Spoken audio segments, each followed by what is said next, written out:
Bonjour les amis,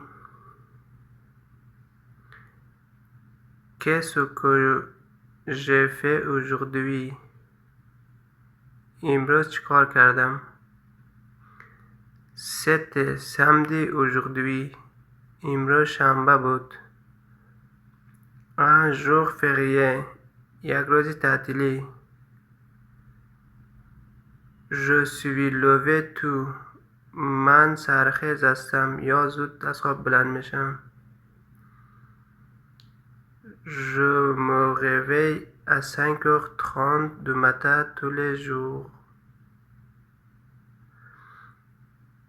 من هر روز ساعت 5:30 از خواب بیدار می شوم.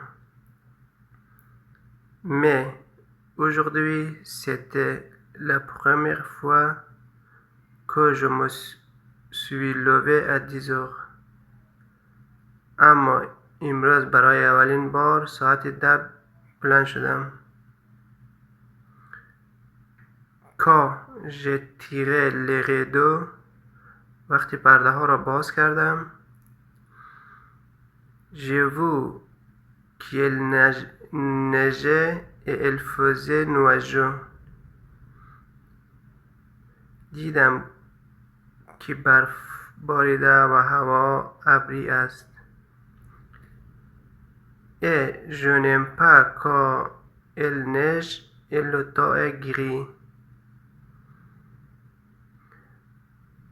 و من وقتی برف میبارد و هوا ابری است خوشم نمیآید یا دوست ندارم.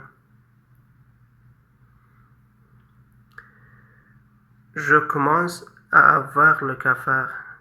دلتنگ میشم یا دلم میگیره.